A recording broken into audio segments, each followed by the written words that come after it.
মাথা দেননি কেন আগে বলেন? ওটা খোলান, এখন কালো টুপি খোলান।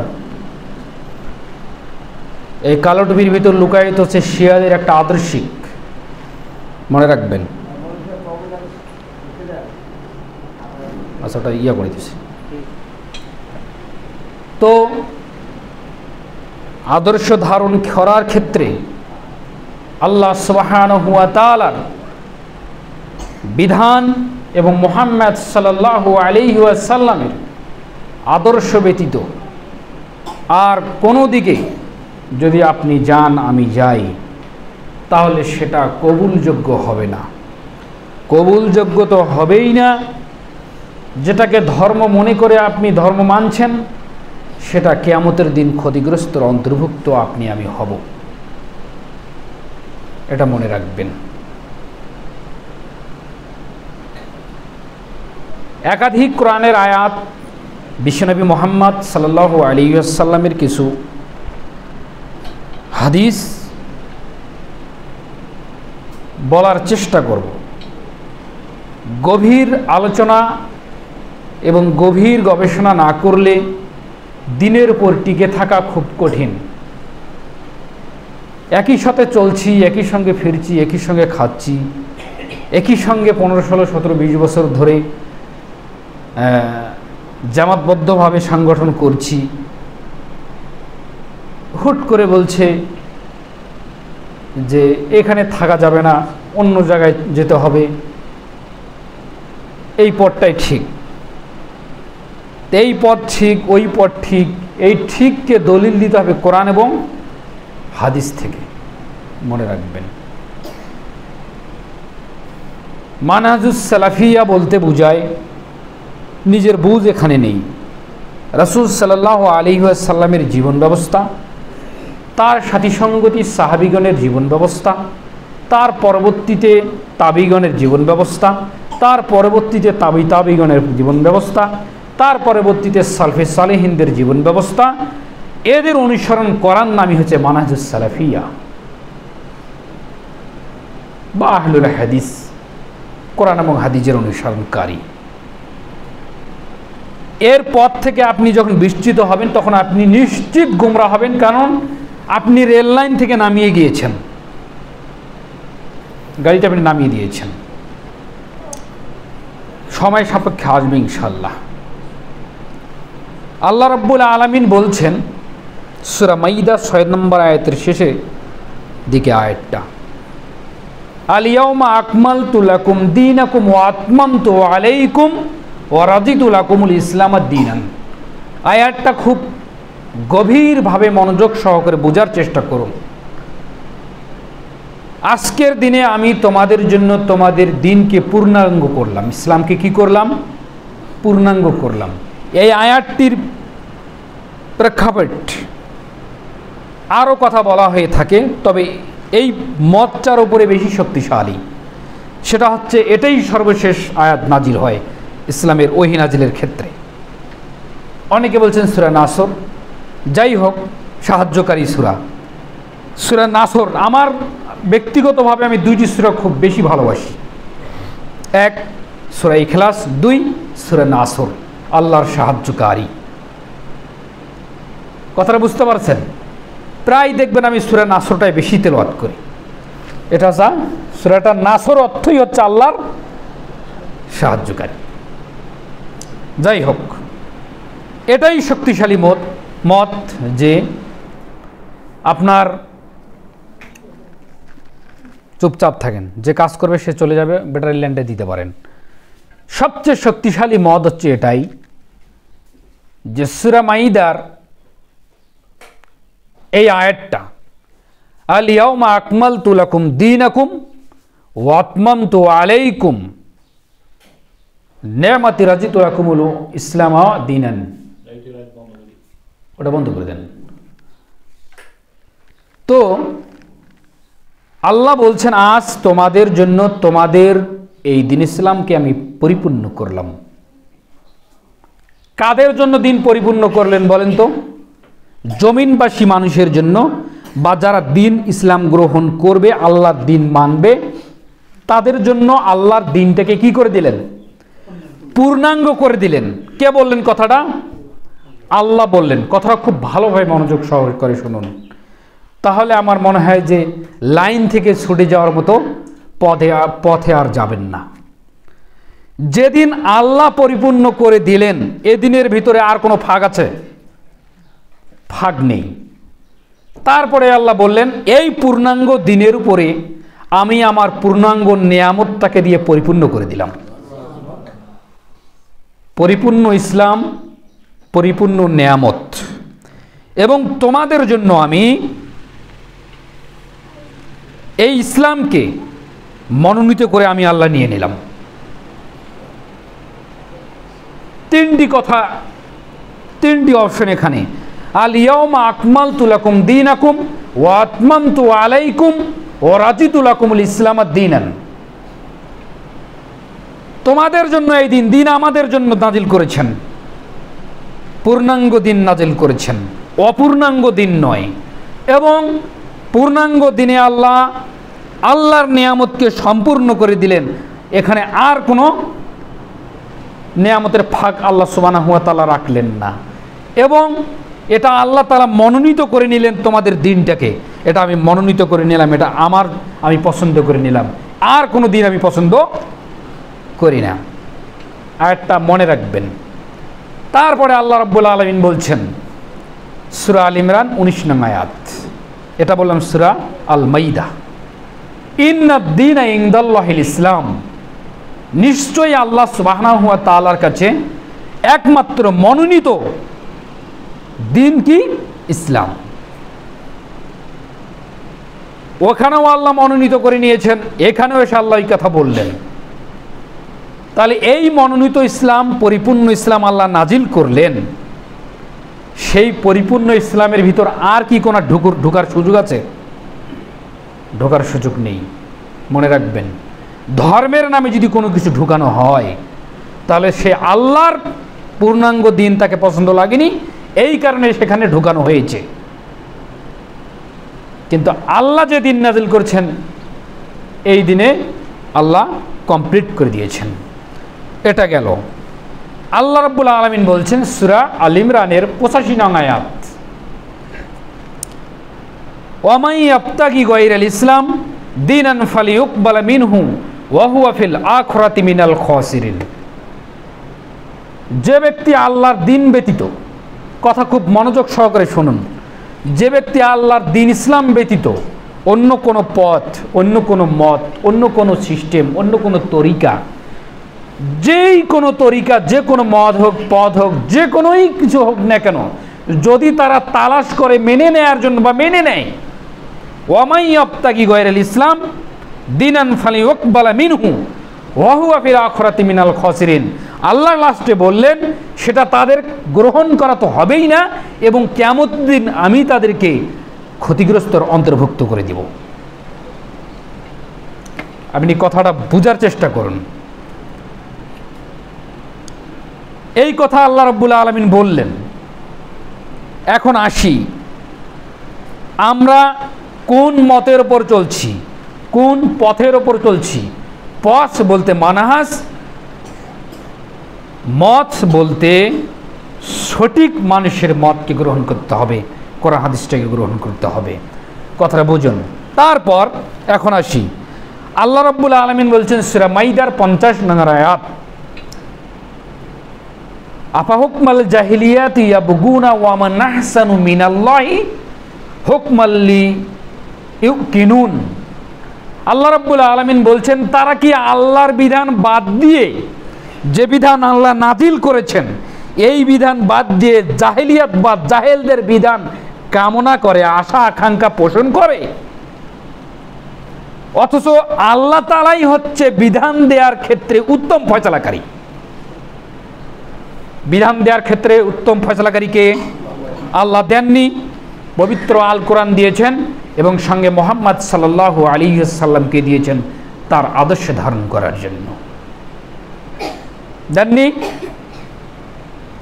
আফা হুকমাল জাহিলিয়াতি ইয়াবগুনা ওয়া মান আহসানু মিনাল্লাহি হুকমান লিকাওমি ইউকিনুন। এটা 50 নম্বর আয়াত, আমি বললাম সূরা আল মাইদা। 51 নম্বর আয়াতে গিয়ে আল্লাহ রাব্বুল আলামিন বলছেন, ইয়া আইয়ুহাল্লাযীনা আমানু লা তাত্তাখিযুল ইয়াহুদা ওয়ান নাসারা আউলিয়া বা'দুহুম আউলিয়া বা'দ ওয়া মান ইয়াতাওয়াল্লাহুম মিনকুম ফাইন্নাহু মিনহুম ফাইন্নাল্লাহা লা ইয়াহদিল কওমাজ জালিমিন। আল্লাহ এখন ঈমানদারদেরকে ডাক দিয়ে বলছেন, হে ঈমানদারগণ শুনে রাখো, ইয়া আইয়ুহাল্লাযীনা আমানু, হে ঈমানদারগণ শুনে রাখো, লা তাত্তাখিযুল ইয়াহুদা ওয়ান নাসারা, তোমরা ইহুদি, নাম ধরে বলেছেন, তোমরা ইহুদি এবং নাসারা অর্থাৎ বেধর্মী ইহুদি নাসারা খ্রিস্টানদেরকে তোমরা বন্ধু হিসেবে গ্রহণ করে নিও না। আর যারা তাদেরকে বন্ধু হিসেবে গ্রহণ করে নিয়েছে তারা তাদেরই বলে একজন গণ্য হবে। কথা বুঝুন, যারা তাদেরকে বন্ধু হিসেবে গ্রহণ করে নিয়েছে, পূর্বে বলেছি, এর প্রথম আয়াত বলেছি, তারা কি জাহিলিয়াতের বিধান কামনা করে? ইহুদি খ্রিস্টানরা জাহেল নয়, এরা জাহেল।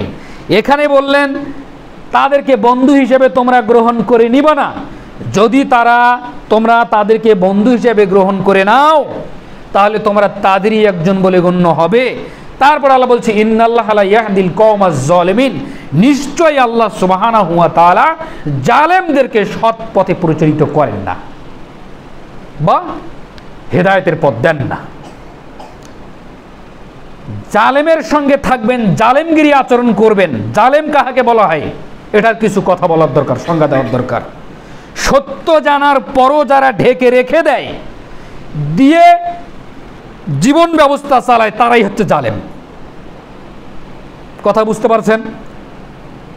সত্যকে যারা ঢেকে রেখে দেয় তারাই হচ্ছে জালেম। আবার অন্যত্র আল্লাহ সুবহানাহু ওয়া তাআলা বলছেন, ওয়াজ-জালিমুনা ওয়াল কাফিরুন, আরে যারা জালেম ওরাই কাফের। একজন ঢাকিয়ে রেখে জালেম, আর একজন অস্বীকার করে জালেম। এও ঢেকে রেখে অস্বীকার করে কাফেরদের সঙ্গে বন্ধুত্বে লিপ্ত হয়েছে, এই জন্য তারা জালেম, তারা সঠিক পথ পাবে না। এতগুলো কথা আয়াত পেশ করে আসলাম, এর ভিতরে অবশ্যই কারণ রয়েছে।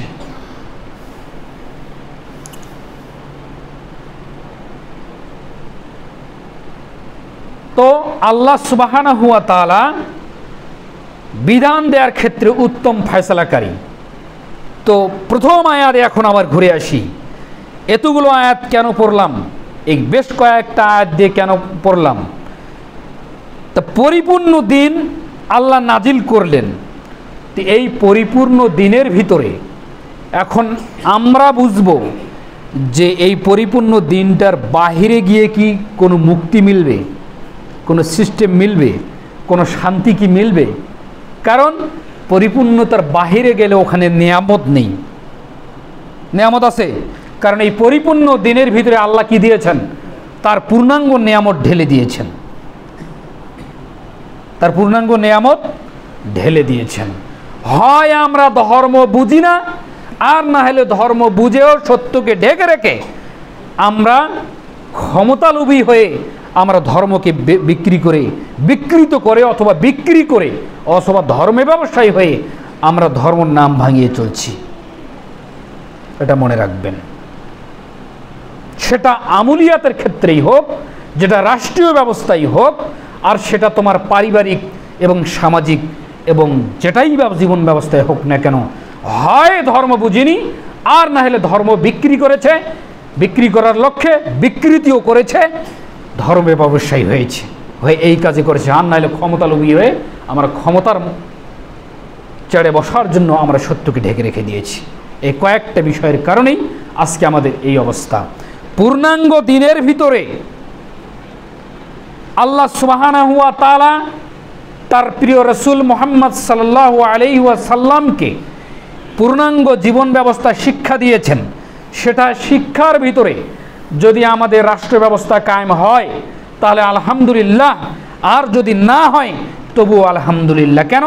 তার পূর্ণাঙ্গ দিনের পূর্ণাঙ্গ খেদমত করতে করতে যদি আপনার মৃত্যু হয় তাহলে আপনার তাকদিরে নাই খেলাফত কায়েম। আর যদি আপনি বলেন যে কবে হবে, কোন দিন হবে, এই বিরক্ত ভাব মনোভাব এবং এই সিস্টেমকে যদি অপছন্দ মনে করেন, তাহলে আপনি জাহেলদের অন্তর্ভুক্ত হয়ে গিয়েছেন। তাহলে জাহিলিয়াতের ভিতরে আপনি জীবন ব্যবস্থা চলে গিয়েছে। কেন? ওয়ামাই ইয়াবতাগি গায়রাল ইসলাম দীনান ফালিউকবাল মিনহু ওয়া হুয়া ফিল আখিরাতি মিনাল খাসিরিন। যে ব্যক্তি আল্লাহর দ্বীন ইসলাম ব্যতীত অন্য কোনো পদ এবং মত পন্থা সিস্টেম গ্রহণ করে, সেটা আল্লাহ গ্রহণ করবেন না। আপনি গ্রহণ করেছেন কিন্তু আল্লাহ গ্রহণ করবেন না, এ কথা আল্লাহ বলে দিয়েছেন সূরা আল ইমরানের 85 নম্বর আয়াত খুলুন, এখন খুললে আপনি এখন পাবেন। আল্লাহ গ্রহণ করবেন না। খেলাফত কায়েমের, সমাজে খেলাফত কায়েমের সবচেয়ে বড় বাধা হচ্ছে ইহুদি খ্রিস্টানদের এই পাশ্চাত্য সিস্টেম, এই গণতন্ত্র। কেন? যখন জমিনের উপরে গণতন্ত্র এসেছে, তখন খেলাফত জমিন থেকে বিলুপ্ত চলে গিয়েছে, বিলুপ্ত হয়ে গেছে। আর এই গণতন্ত্রই আমরা মেনে নিয়েছি, এই কুফরি তন্ত্রটাই মেনে নিয়েছি। এই টুপি, এই দাড়ি, এই জুব্বা, এই আলখাল্লা পরে আমরা এর পিছনে ছুটছি। এখন আসুন, এই গণতন্ত্র সাথে ইসলামের কতটুকু ব্যবধান এবং কতটুকু হচ্ছে মিল অমিল, এটার সাথে কি মিল আছে কি নাই। এটা জনগণের তন্ত্র বলা হয়। গণতন্ত্র মানে জনগণের তন্ত্র। তাহলে আল্লাহর যে বিধান, আফাহুকমাল জাহিলিয়াতি ইয়াবগুনা ওয়া মান নাহসানু মিনাল্লাহি, জাহেলদের বিধানকে আল্লাহ তাআলা পরিত্যাগ করে আল্লাহর বিধানকে যে গ্রহণ করতে বলা হলো, তো আল্লাহর বিধানের সঙ্গে গণতন্ত্রের কতটুকু তফাৎ, কতটুকু বিরোধ, এটা আমাদেরকে জানতে হবে না? আল্লাহ রাব্বুল আলামিন বলছেন সূরা আল ইমরান 26 নম্বর আয়াতে বলছেন, কুলিল্লাহুম্মা মালিকাল মুলক ওয়া তুতিল মুলকা মিম্মান তাশা। এই আয়াতের শেষ থেকে পড়বেন, সমস্ত ক্ষমতার মালিককে বলেন, সাক্ষ্য দেন। এখন যদি দেশের নেতা নেত্রী বা কোনো নেতা বলে স্টেটে দাঁড়িয়ে সমস্ত ক্ষমতার মালিককে, এক বাক্যে বলবে যে সমস্ত ক্ষমতার মালিক হচ্ছে জনগণ। কেন বলবে জানেন? ওরা গণতন্ত্রের উপরে প্রতিষ্ঠিত। এক কথাই ইসলাম থেকে বেরিয়ে চলে গিয়েছে, একটি বাক্য দিয়ে ইসলাম থেকে বেরিয়ে চলে গিয়েছে। কেন? সমস্ত ক্ষমতার মালিক জনগণ। কোথায় লেখা আছে? বাংলাদেশের মানুষের হাতে গড়া সংবিধানে। আর আল্লাহ যে সংবিধান নাজিল করেছেন, যে বিধান নাজিল করেছেন, সেই বিধানে কি আছে? সমস্ত ক্ষমতার মালিক একমাত্র আল্লাহ সুবহানাহু ওয়া তাআলা। এটা হচ্ছে প্রথম পয়েন্ট। দ্বিতীয় পয়েন্ট, সেটা কি? খেলারে গেল, তা যাই হোক, ওটা আসলে বলবো ইনশাল্লাহ। এটা হচ্ছে প্রথম পয়েন্ট, যে সমস্ত ক্ষমতার মালিক হচ্ছে আল্লাহ সুবহানাহু ওয়া তাআলা।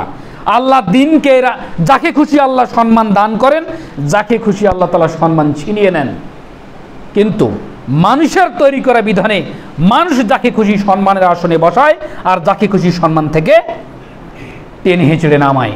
সম্মানী লোককে অসম্মান করে, আর অসম্মানী লোককে এরা সম্মান দেয়। এটা হচ্ছে গণতন্ত্রের কুফল। কথা বুঝছেন? গণতন্ত্র দিয়ে কখনো কোরআনের রাজ কায়েম হবে না, গণতন্ত্র দিয়ে কখনোই খেলাফত কায়েম হবে না। বিগত 60 থেকে 70 বছর যাবত পৃথিবীর কোনো ইতিহাসে, পৃথিবীর কোনো দেশে তা হয়নি। যদিও তারা ক্ষমতায় গিয়েছে, টিকতে পারেনি, তাদের ইট পাটকেল দিয়ে নামিয়ে দেওয়া হয়েছে। এটা হবে না। কেন? ওটা আল্লাহর জীবন ব্যবস্থার ভিতরে পড়ে না। কারণ আল্লাহ কমপ্লিট ক্রস কোরআনুল কারীম নাজিল করেছেন। এই কমপ্লিট ক্রস আপনাকে ভালো লাগেনি, আপনার ইহুদি খ্রিস্টানদের দেওয়া সিস্টেমকে আপনাকে ভালো লেগেছে। এখানে ওর ভিতর কোনো নিয়ামত নেই, ওর ভিতরে শুধু আছে গজব আর গজব। এই গণতন্ত্রের প্রতিষ্ঠাতা বা আবিষ্কারক 1863 সালে একজন খ্রিস্টান এই মতবাদটাকে আবিষ্কার করেছেন, আব্রাহাম লিঙ্কন। সেইটা দিয়ে কি সমাজের মধ্যে আপনার কোরআনের রাজ কায়েম হয়? 1863 সাল কোথায়, আর 1450 বছর পূর্বে মুহাম্মদ সাল্লাল্লাহু আলাইহি সাল্লাম কোথায়? এটা কি কখনো ভেবে দেখেছেন? 1450 বছর পূর্বে ইসলাম সম্পূর্ণভাবে আল্লাহ তাআলা পরিপূর্ণ নেয়ামত দান করে পরিপূর্ণভাবে মনোনীত করে নিয়ে আল্লাহ তাআলা তালা লাগিয়ে দিলেন। এক গ্লাস পানি, পরিষ্কার পানিতে যদি আপনি এক গ্লাস পরিষ্কার পানিতে যদি আপনি আর অন্য কোনো জিনিস ডুবান, তাহলে ওই পানিটা থাকবে, এটা বের হয়ে ওইটার স্থান নিবে। অনুরূপভাবে মুহাম্মদ সাল্লাল্লাহু আলাইহি সাল্লামের মাধ্যম দিয়ে যে দিন এসেছে, এই দিনটাকে বাদ দিয়ে যখন আপনি অন্য কোনো সিস্টেম, মতবাদ, অন্য কোনো তরিকা নেবেন, তখন মুহাম্মদ সাল্লাল্লাহু আলাইহি সাল্লামের তরিকা ওখানে থাকবে? তখন ইহুদিটা এসে ঢুকেছেন। তাহলে বলি, আল্লাহ রাব্বুল আলামিন বলছেন, ইয়া আইয়ুহাল্লাযিনা আমানু লা তাত্তাখিযুল ইয়াহুদা ওয়ান নাসারা, হে ঈমানদারগণ, তোমরা ইহুদি এবং নাসারাদের অনুসরণ করিও না, বন্ধু হিসাবে গ্রহণ করে নিও না। বন্ধু হিসাবে গ্রহণ করা বলতে আপনি কি বুঝে নিয়েছেন? তাদের সঙ্গে অতরঙ্গ বন্ধুত্বর সম্পর্কেই শুধু সম্পর্ক? আজ ফিলিস্তিনের মাটিতে মুসলিম ভাইয়েরা নির্যাতিত হচ্ছে, আজ আমরা গলা ফাটাচ্ছি, মিটিং মিছিল করছি, আলহামদুলিল্লাহ। কেন? এটার একটা বার্তা যদি সারা পৃথিবীতে ছড়িয়ে পড়ে, তখন একটা কারুকার্য হবে, আমরা আশা করছি। ঠিক আমরা অনুরূপভাবে বক্তব্য দিচ্ছি যে ইহুদিদের সমস্ত পণ্য, খ্রিস্টানদের সমস্ত পণ্য, এগুলো বর্জন করতে হবে। কিন্তু ইহুদিদের, খ্রিস্টানদের সবচেয়ে বড় পণ্য যেটা গণতন্ত্র, সেটা কি কখনো মুখ দিয়ে বলেছেন যে এটাকে আগে বয়কট করতে হবে? সাবান করছেন, তেল করছেন, পাউডার করছেন, কোকা কোলা করছেন, 7 আপ করছেন, কিন্তু যেটা দিয়ে জীবন ব্যবস্থা, রাষ্ট্র ব্যবস্থা চলবে, যেই বিধানটা জাহিলিয়াতের জাহেলদের বিধান, সেটা কি কখনো পরিত্যাগ করার কথা মুখ দিয়ে স্লোগান বের করেছেন? ওটা তো করতে পারেননি, ওটা করেননি, ওটা করতে পারবেন না। কেন করতে পারবেন না? আপনার ছেলেটা তো একটা মুসি মেথর, এটাকে আপনি মেম্বারে দাঁড়িয়ে দেবেন, এটাকে চেয়ারম্যানে দাঁড়িয়ে দেবেন, কারণ আপনার টাকা আছে। যে আপনার তাকওয়া তো নেই, কিন্তু আপনার টাকা আছে। তাকওয়াবানকে সমাজের প্রতিষ্ঠিত নেতা আপনি তৈরি করবেন না, সিলেকশনের মাধ্যমে আপনি ইলেকশন গণতন্ত্র দিয়ে আপনার এই গুন্ডাটাকে, ওই পান্ডাটাকে সমাজের নেতা তৈরি করবেন। এই জন্য আপনি গণতন্ত্রের বিরুদ্ধে কথা বলবেন না। অথচ এটার নাম গণতন্ত্র নয়, এটা হচ্ছে মাইরতন্ত্র, এটা হচ্ছে চাঁদাবাজি তন্ত্র, এটা হচ্ছে দখলবাজি তন্ত্র, এটা হচ্ছে সন্ত্রাসী তৈরি করার তন্ত্র, এটা হচ্ছে ক্যাডার তৈরি করার তন্ত্র। যারা গণতন্ত্র বুড়ি উড়াচ্ছে, তারা পৃথিবীর সবচেয়ে বড় গুন্ডাবাজ, এটা মনে রাখবেন। কারণ এটা আল্লাহর বিধানের বাহিরে। পরিপূর্ণ ইসলামে, পরিপূর্ণ নেয়ামতে এই কুফরি মতবাদ নেই। তাহলে হয় ইসলাম আমরা বুঝিনি, আর না ইসলাম বোঝে সত্যকে ধামাচাপা দিয়ে এটার মাধ্যম দিয়ে আমরা ক্ষমতায় যাওয়ার লোভে আমরা এই কাজটা করছি। এটার একটা গণতন্ত্র দিয়ে গণতন্ত্রই প্রতিষ্ঠিত হচ্ছে না সমাজে। কথা বুঝতে পারেননি? এই গণতন্ত্র দিয়ে গণতন্ত্রই প্রতিষ্ঠিত সমাজে হচ্ছে না, আর আপনি ইসলাম আমাদের কিভাবে আমরা প্রতিষ্ঠিত করবো? আমরা বলেন, সিলেকশন আর ইলেকশনের মধ্যে ফারাক এতটুকু। তাহলে আজকে আমরা পণ্য বয়কট করার যে স্লোগান দিয়েছি, এর ভিতরে আমরা গণতন্ত্র বয়কট করার কোনো স্লোগান আমরা দিতে পারছি না। অথচ আমরা বলছি 95% আমরা মুসলিম বলে নিজেকে দাবি করছি, অথচ ইহুদি খ্রিস্টানদেরকে এমনভাবে মাথায় চেপে রেখেছি যে এটা থেকে আমরা বাদ দিতে পারবো না। এগুলো বেকার, এগুলো যারা চিল্লাপেখরা করছেন, এগুলো আবেগে চলছে, মূলত ধর্ম বুঝে শুনে মানার ক্ষেত্রে চলছে না, এগুলো আবেগে চলছে, এগুলো আবেগে চলছি। আল্লাহ বলছেন তোমরা ইহুদি এবং খ্রিস্টানদের বন্ধুরূপে গ্রহণ করে নিও না। তো আপনি চিল্লাচ্ছেন তারা আমাদের শত্রু, কিন্তু তাদের আদর্শটা কি শত্রু নয়? অথচ আল্লাহ নবী সাল্লাল্লাহু আলাইহি ওয়াসাল্লাম বলছেন, মান তাশাব্বাহা কওমুন ফাহুয়া মিনহুম।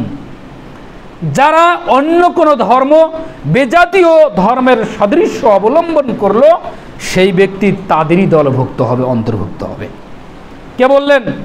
মুহাম্মদ সাল্লাল্লাহু আলাইহি ওয়াসাল্লাম এই কথাটা বললেন। তো এই কথাটা মুহাম্মদ সাল্লাল্লাহু আলাইহি ওয়াসাল্লাম বললেন, মুহাম্মদ সাল্লাল্লাহু আলাইহি ওয়াসাল্লামের কথাটাকে আপনি কতটুকু প্রাধান্য আপনি দিয়েছেন? আমি দিয়েছি।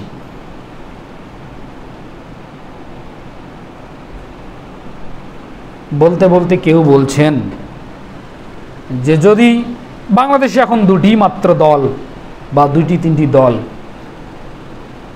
ফেসিবাদের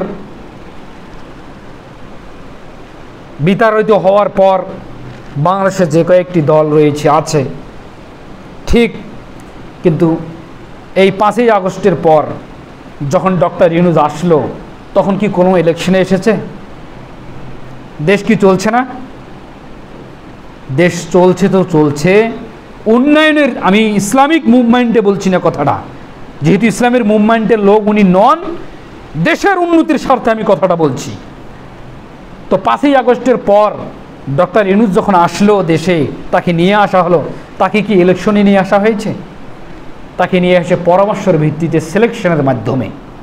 তো ইলেকশন ছাড়াও যে নেতা করা যায় তার বাস্তব প্রমাণ কি 5ই আগস্টের পর হয়নি? এই কথাটাই শরীয়ত বলছেন যে জ্ঞানী তাকওয়াশীল ব্যক্তিদেরকে তোমরা সিলেকশনের মাধ্যমে নেতা নির্বাচন করো। এটার নাম হচ্ছে শুরা সদস্য। তো যেই শুরা সদস্যের মাধ্যমে আপনারা ডক্টর ইউনূসকে বসালেন, তাতে দেশের উন্নতি হয়েছে না অবনতি হচ্ছে? উন্নতি হয়েছে দেশের। এটা একটা একদম উদাহরণ, বাস্তবতা আমি দেখিয়ে দিলাম যে গণতন্ত্র ছাড়াও নেতা নির্বাচন করা যায়, কিন্তু গণতন্ত্র ছাড়া আমরা থাকতে পারবো না। ইহুদি খ্রিস্টানদের পা না চাটলে আমাদের শান্তি হবে না। যদিও আরব কান্ট্রিতে আপনার গণতন্ত্র নেই, কি আছে? রাজতন্ত্র, মুলকিয়াত নেই, খেলাফতি আছে, কিন্তু সেটা আছে রাজতন্ত্র, মানে রাজের পরিবার থেকে আসতে থাকবে। এইটা ততক্ষণ জায়েজ থাকবে যতক্ষণ পর্যন্ত শরীয়তের মূল ভিত্তির উপরে তারা দেশকে, রাষ্ট্রকে পরিচালনা করবে, ততক্ষণ পর্যন্ত ওটা জায়েজ থাকবে। যদি মূল ভিত্তির উপরে তারা না পরিচালনা করে তাহলে ওটা হারাম। মূল ভিত্তিটা কি? যদি তারা কোরআনের মৌলিক বিষয়গুলোকে সমাজের বুকে টিকিয়ে রাখে তাহলে রাজতন্ত্র জায়েজ হবে, আর যদি টিকিয়ে না রাখে তাহলে জায়েজ নেই। তখন আসতে হবে মুলকিয়াত সিস্টেমে, খেলাফত পদ্ধতিতে আসতে হবে। নেতৃত্ব এবং নির্বাচন, ডক্টর গালিব স্যারের এই বইটা খালি পড়বেন। বাংলাদেশেই শুধু না, এশিয়া মহাদেশের উপরে খেলাফত প্রতিষ্ঠার যতগুলো পদ্ধতি এবং মুহাম্মদ সাল্লাল্লাহু আলাইহি সাল্লামের দিক নির্দেশনা এবং সাহাবীদের আমল এবং পরেই তাবিদের আমল, তাবিদের আমল এবং সালফে সালেহিনদের আমল কী ছিল খলিফা নির্বাচনের ক্ষেত্রে, সবগুলোকেই সুন্দরভাবে উত্তোলন করেছেন। তাতে খুব সহজ সরলভাবে নেতা নির্বাচন করা যায়। কিন্তু আমরা করব না কেন? আমরা কেন পাশ্চাত্য ইহুদি খ্রিস্টানদের এই সিস্টেম মেনে নিয়েছি? কারণ আছে, এর ভিতরে কারণ আছে। এর ভিতরে পকেট পূজা আছে, এর ভিতরে দাপট রয়েছে, এর ভিতরে মাস্তানি রয়েছে, সন্ত্রাসীগিরি রয়েছে, এর ভিতরে দখলবাজি রয়েছে, এর ভিতরে তাকব্বারি, অহংকারী আছে। আমি অমুক দলের সভাপতি, আমি অমুক জায়গার নেতা, আমি অমুক জায়গার সেক্রেটারি, আমি অমুক দলের অমুক, আমি অমুক দলের তেনা, অমুক দলের খেতা। এটার মাঝে একটা বরত্ব রয়েছে। এই কারণে হে মানুষ, তুমি জানো তোমার শ্বাসটা ততক্ষণ তুমি জমিনের উপরে বিচারণ করছো, শ্বাসটা বন্ধ হয়ে গেলে তোমার সব কিছুই তুমি রেখে যে কবরে যে শুধু তোমার কবরের হিসাবটার জন্য তোমাকে তৈরি হতে হবে। এটা মানুষ ভুলে গিয়েছে। একজন দুর্নীতিবাজ 16,000, 17,000, 20,000, 30,000 কোটি টাকা, 50,000 কোটি টাকা লুটতারাজ করেছে যারা রাজনৈতিক দলের ক্যাডার, রাজনৈতিক দলের এমপি মন্ত্রী, সেটা যে দলেরই হোক না কেন করেছে। এত টাকা মানুষের জীবনে কি প্রয়োজন? এই জন্যই ডক্টর এজাজ বলেছিলেন তার একটা সাক্ষাৎকারে যে মানুষ এত টাকা করে কেন, অথচ আমরা বলে হাত আর পাঁচটা নিয়ে যাব না। এটা তো আমাদের শরীয়তেরও কথা। তিনি এই কথা বলেছিলেন। কেন বলেছিলেন? যে মানুষের সেবার নামে যদি আমরা দুর্নীতি ডাকাতি করি তাহলে এটার নাম সেবা নয়। তাই এত টাকা আমি খেতে পারবো না, আমি মাত্র 1 প্লেট ভাত খেতে পারবো, অথচ আমি 30,000 কোটি টাকা মেরে দিয়েছি। তাহলে মূলত তার অন্তর মরে গেছে, চাহিদাটা বেড়ে গেছে। এই জন্যে মানুষ এই তথাকথিত রাজনীতি ছাড়তে পারছে না, কারণ তাকে ভোগবিলাসে জীবনযাপন করতে হবে। ভোগবিলাস যতক্ষণ পর্যন্ত অন্তরের ভিতরে তার সেটিং হয়ে আছে ততক্ষণ পর্যন্ত শরীয়তের ধার ধারবে না, কারণ তারা প্রবৃত্তি পূজারী, তাদের হাজার হাজার কোটি টাকার প্রয়োজন। সর্বনিম্ন রাজনীতির যারা ছোট্ট নেতা গ্রামগঞ্জে থাকে, তবু একটা টেবিল দিতে পারলে তাকে নিজেকে বিশাল কিছু মনে করলে, 5,000 টাকার টেবিল দিতে গেলে ওখানে 1,500 টাকা মাই খাবে, ওটা ওই ছাড়ে? তোমার শরীয়ত মানতে গিয়ে কি ও 1,500 টাকা পাবে? তখন 1,500 টাকা দান করতে হবে।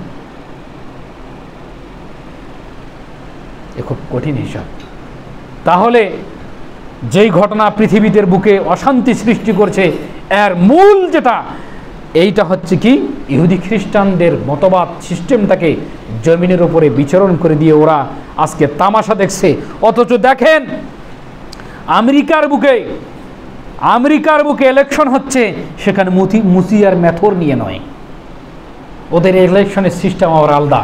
যে ইলেকশন তোমাদেরকে দিয়েছে ওই ইলেকশন তোমাদেরকে বস্তা পচা ইলেকশন, ওরা যেটা নিয়েছে সেটা সব হাই এডুকেশন ডক্টরেটটা বসে সিলেকশন, ওটাও গণতন্ত্র, কিন্তু ওদের গণতন্ত্র হচ্ছে সিলেকশনের মতো করে, যাকে ভালো মনে করবে তাকে ওরা দিয়ে দিল। সবাইরে ভোটে ওরা নির্বাচিত হয় না। আর আজকে পৃথিবীর বুকে ওটা বিচারণ করে দিয়ে ওরা আমাদের উপরে বোমার মারছে, আমাদের উপরে রাইফেল দিয়ে গুলি চালাচ্ছে, আমাদের মারামারি আমাদের আগিয়ে দিয়েছে, আর এখানে মাঝে মাঝে তেল ঢেলে দিচ্ছে। আপনি কোন দলকে বলবেন এই কাফের? এই বলার ক্ষমতা আমাদের নেই। সবাই মসজিদে আসছে, এই মসজিদে সর্বদলীয় লোক আসছে, কিন্তু মসজিদে এসে সর্বদলীয় লোক এসে কাঁধে কাঁধ মিলে নামাজ পড়ছেন, ঠিকই ইসলামের বিধিবিধান এখানে মানছেন। বাইরে যে বলছে আমি অমুক দল করি, আরেকজন বলছে আমি অমুক দল করি, আরেকজন ওকে আটকে মারছে, আরেকজনের মারছে, মসজিদে তো এটা নেই। তাহলে মসজিদের এই চরিত্রটাই যদি বাইরে দেখা হতো, তাহলে জমিনের উপরে কি এই মারামারি, এই ফেতনা ফেজাদ থাকতো? এই ফেতনা ফেজাদ থাকতো না। কিন্তু না, এটা হবে না। কেন? এমন একটা সুকৌশলে আমাদেরকে গণতন্ত্রের ট্যাবলেট দিয়েছে, এই গণতন্ত্রের ট্যাবলেট খেয়ে এখন তোমরা মারামারি করো, একে অপরের প্রতি অস্ত্র ধারণ করো, যে যেখানে ভাবে কাটো, চোটাও, চলতে থাক। আজ যারা চোটাচ্ছে কাল তারা চোট খাবে, কাল যারা চোট খাচ্ছে আরেকদিন ক্ষমতা বদলে ও চোট খাবে। এইভাবে চলছে। খেলাফতের নেতৃত্ব আল্লাহর দেয়া জীবন ব্যবস্থায় এটা নেই। ইলেকশনের ভিতরে, সিলেকশনের ভিতরে যেটা আল্লাহর জীবন ব্যবস্থায় আসবে, এই ব্যক্তিকে সবাই নেতাকে সাহায্য করবে। আল্লাহর নবী সাল্লাল্লাহু আলাইহি ওয়াসাল্লাম বলছেন যে দায়িত্ব চেয়ে নেয় তাকে দায়িত্ব দিও না। আজকে দায়িত্ব চেয়ে নেয় সমাজের নেতারা, আমাকে ভোট দেন, আমি তোমাদেরকে অমুক করবো তমুক করবো।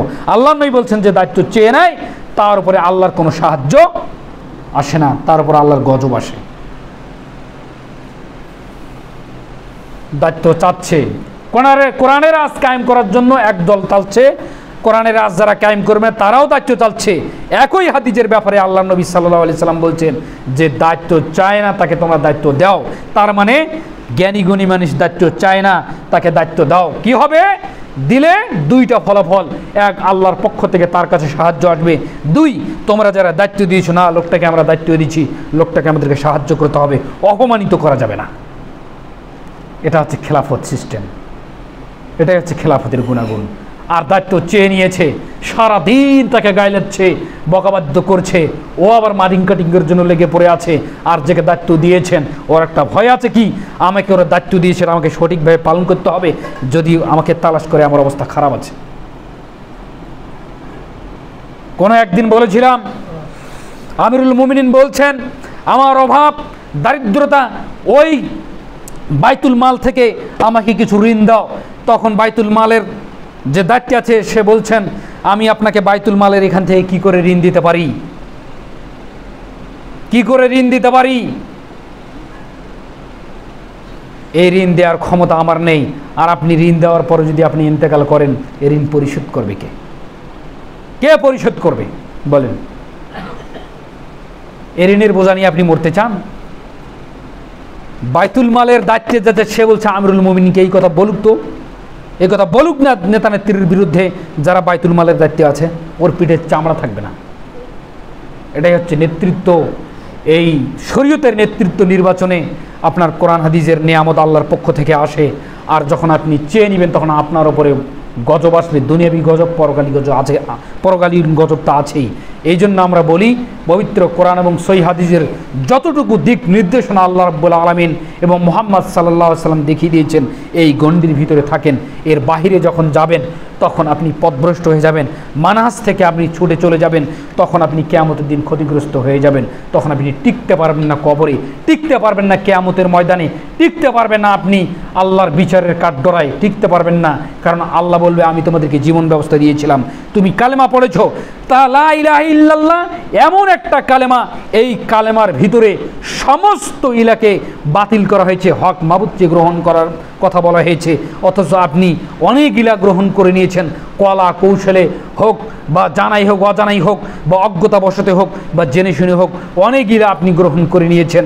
আপনি টেরি পাননি কুন্দি কুন্দি আপনি অনেক ইলা গ্রহণ করে নিয়েছেন, অথচ লা ইলাহা ইল্লাল্লাহ পড়ছেন। অথচ আল্লাহও বলে দিলেন ওয়ামা ইউমিনু আকসারুহুম বিল্লাহি ইল্লা হুম মুশরিকুন, আরে অধিকাংশ মানুষ আল্লাহর প্রতি ঈমান আনে, এই কথা তারা বলে, এই স্বীকৃতি তারা প্রদান করে, অথচ তারা ঈমানদার নয়, তারা হচ্ছেন মুশরিক। আপনি মেনে নিয়েছেন লা ইলাহা ইল্লাল্লাহর পরে আপনি কোনো মাজারে যেতে পারবেন না, লা ইলাহা ইল্লাল্লাহর পরে কোনো পীরের পায়ে সিজদা ঠুকতে পারবেন না, লা ইলাহা ইল্লাল্লাহর পরে আপনি কোনো খাম্বা পূজায় যেতে পারবেন না, লা ইলাহা ইল্লাল্লাহর পরে কোনো দরগা পূজায় যেতে পারবেন না, লা ইলাহা ইল্লাল্লাহর পরে কোনো মানুষের সঙ্গে আপনি কিয়াম করতে পারবেন না, দাঁড়িয়ে চুপচাপ থাকতে পারবেন না, লা ইলাহা ইল্লাল্লাহর পরে গণতন্ত্র টিকবে না, লা ইলাহা ইল্লাল্লাহর পরে সেকুলারিজম টিকবে না, লা ইলাহা ইল্লাল্লাহর পরে কমিউনিস্টিজম টিকবে না, নাস্তিকতাবাদ টিকবে না, পৃথিবীর কোনো সিস্টেম টিকবে না। লা ইলাহা ইল্লাল্লাহ তখন আপনি পড়েছেন, কারণ এই লা ইলাহাকে সমস্ত কিছু বর্জন করে দিয়েছেন, এক ইলা গ্রহণ করে নিয়েছেন, এক ইলা এখন বিধান নাজিল করেছেন। কি বিধান? ইন্নাদ-দীনা ইনদাল্লাহিল ইসলাম, আল্লাহর মনোনীত বিধান আল্লাহ নাজিল করেছেন, এটা ফলো করতে হবে, এটাই মানতে হবে, এটার উপরে ঠিক টিকে থাকতে হবে, এটার উপর টিকে থেকে আপনাকে কবরে যেতে হবে, আমাকে কবরে যেতে হবে, নাসেব কিয়ামতের দিন নাজাত হবে না, হবে না, হবে না। এইটা একটা দিক, এটা পথ প্রদর্শনের কথা বললাম। আর একটা হচ্ছেন সঠিক পথ এবং মতের উপর থাকার পরও মানুষের ভুল ত্রুটি হবে, সেটা কি? সেটা পাপের দিক, সেটা পাপের দিক। পাপ হয়ে গেলে আল্লাহ ক্ষমা করে দিবেন, বলা হয়েছে অনেকবার। আবারও বলছি, বুখারী মুসলিমের হাদিস, আসমান এবং জমিন যদি আপনি পাপ করে নিয়ে যান, আর যদি এর ভিতরে কোনো শিরিক না থাকে, তো গণতন্ত্রই তো শিরিক। প্রথম কথা, গণতন্ত্রই তো শিরিক, আল্লাহর রুবুবিয়াত আল্লাহর উলুহিয়াতকে চুরমার করে দিয়েছে। আসমান এবং জমিন ভর্তি পাপ নিয়ে যদি আল্লাহর দরবারে হাজির হন, এই পাপগুলোর ভিতরে যদি শিরিকের গুনাহ না থাকে, তারা আল্লাহ মাফ করে দিবেন, বলে সুবহানাল্লাহ। এখন বলি জেনার গুনাহ আছে, আল্লাহ মাফ করে দিতে পারেন, সুদের পাপ আছে, আল্লাহ মাফ করে দিতে পারেন, ব্যভিচারের পাপ আছে, আল্লাহ মাফ করে দিতে পারেন, অশ্লীল নারীকে দেখেছেন, আল্লাহ মাফ করে দিতে পারেন, কারণ আল্লাহর অনেক দয়া, আল্লাহ শিরিক ব্যতীত আল্লাহ পাপ ক্ষমা করে দেওয়ার জন্য প্রস্তুত হয়ে আছেন, ক্ষমা করে দিবেন। কিন্তু আপনাকে রাস্তা ঠিক রাখতে হবে, এই মানহাজ ঠিক রাখতে হবে, আপনাকে সঠিক পথে থাকতে হবে, মুহাম্মদ সাল্লাল্লাহু আলাইহি ওয়াসাল্লাম এবং সাহাবীদের আদর্শের উপর থাকতে হবে। থাকলে আপনি নাজাত পাবেন, এ ব্যতীত পাবেন না। পাপের কারণে আপনাকে আটক হওয়া যাবে না, আটক হতে পারবেন না। কেন? পাপ আল্লাহ মাফ করে দিবেন, আপনি বলবেন আল্লাহ আমাকে মাফ করে দিন, করবেন, কিন্তু আপনার সমস্ত জীবনটাই হচ্ছে পাপে আর মানহাজে আর চলার পথে গোটাটাই বাতিল। আবার মসজিদে এসে নামাজ পড়ে বেরিয়ে যাচ্ছেন, মূলত আল্লাহ সুবহানাহু ওয়া তাআলাকে আপনি ফাঁকি দিয়ে যাচ্ছেন। জি না, আল্লাহকে ফাঁকি দেওয়ার মতো কোনো কিছুই আমাদের মাঝে নাই, আমরা নিজেরাই নিজেদেরকে ফাঁকি দিচ্ছি, আমরা নিজেরাই নিজেদেরকে ফাঁকি দিচ্ছি। অতএব আল্লাহ সুবহানাহু ওয়া তাআলার কাছে এতটুকু ফরিয়াদ করবেন যে দুহাত তুলে শুধু দোয়া করবেন, ইয়াকা নাবুদু ওয়া ইয়াকা নাস্তাইন, তোমার ইবাদত করি, তোমার সাহায্য কামনা করি, ইহদিনাস সিরাতাল মুস্তাকিম, তোমার এই মুস্তাকিমের পথের উপরে আমাদেরকে টিকে রাখার প্রতিপালক। এই কথা সব সময়ের জন্য বলবেন, চলতে ফিরতে পড়বেন, দুহাত তুলে পড়বেন, সিরাতাল লাযিনা আনআমতা আলাইহিম, আমরা ওই পথ চাচ্ছি না, গায়রুল মাগদুবি আলাইহিম, যারা মাগদুবদের অভিশপ্ত, এই পথে আমরা চলতে চাচ্ছি না, তাদেরকে তুমি ধ্বংস করো, বলবেন আমিন।